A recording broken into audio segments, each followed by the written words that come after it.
બોડેલી ખાતે અખિલ ભારતીય રાષ્ટ્રીય શૈક્ષણિક મહાસંઘ છોટાઉદેપુર જિલ્લાની કારોબારી તેમજ સાધારણ સભાનું આયોજન કરવામાં આવ્યું હતું. બોડેલી બીઆરસી ભવન ખાતે યોજાયેલી આ બેઠકમાં ગુજરાત પ્રાંતના પ્રાથમિક સંવર્ગના અધ્યક્ષ અનિરુદ્ધસિંહ સોલંકીની અધ્યક્ષતામાં શિક્ષકોના વિવિધ પડતર પ્રશ્નો અંગે વિસ્તૃત ચર્ચા કરવામાં આવી હતી. બેઠક દરમિયાન હમારા વિદ્યાલય હમારા તીર્થ પ્રાંતની કાર્યશાળા તેમજ તાલુકા કક્ષાએ કર્તવ્ય બોધ કાર્યક્રમ અંગે માર્ગદર્શન આપવામાં આવ્યું.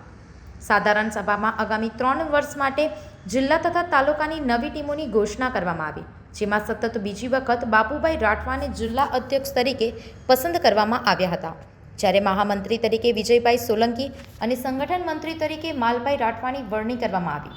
બેઠકમાં પ્રાંતના આગેવાનો દ્વારા મહાસંઘની કામગીરી અંગે વિગતવાર માહિતી આપવામાં આવી હતી.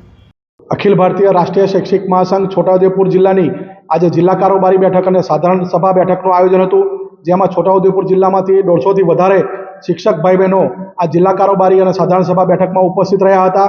આજનો મુખ્ય વિષય શિક્ષક સમસ્યાના ઉકેલ માટે જિલ્લાની ટીમ અને તાલુકાની ટીમો કાર્યરત રહે, સાથે સાથે જે રાજ્ય કક્ષાના પ્રશ્નો છે એ જિલ્લાની કારોબારીમાં ચર્ચા કરવામાં આવ્યા. રાજ્યના પ્રશ્નો આગામી સમયમાં રાજ્યની ટીમ દ્વારા રાજ્યમાં શિક્ષણ મંત્રી અને શિક્ષણ વિભાગને મળીને ઉકેલવા માટેના પ્રયત્નો કરવામાં આવશે એવી પણ ખાતરી આપવામાં આવી છે. સાથે સાથે સાધારણ સભામાં આજે જિલ્લા કારોબારી રચનાની પુનઃરચના કરવામાં આવી છે. શૈક્ષિક મહાસંઘ છોટાઉદેપુર જિલ્લાના 3 વર્ષ પૂર્ણ થતાં આગામી સમયમાં 3 વર્ષ માટેની પુનઃનિયુક્તિ માટે આજે જિલ્લાના અધ્યક્ષ તરીકે શ્રી બાબુભાઈ રાઠવા અને મહામંત્રી તરીકે શ્રી વિજયભાઈ સોલંકીની સર્વાનુમતે વરણી કરવામાં આવી છે.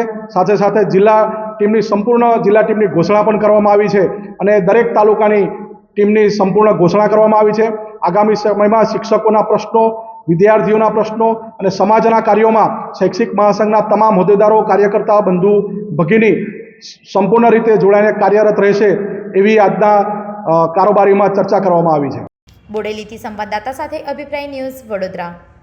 આવા જ વધુ સમાચારો જોવા માટે સબસ્ક્રાઇબ કરો અમારી યુટ્યુબ ચેનલને અને જોડાયેલા રહો ફેસબુક, ઇન્સ્ટાગ્રામ અને ટ્વિટર પર.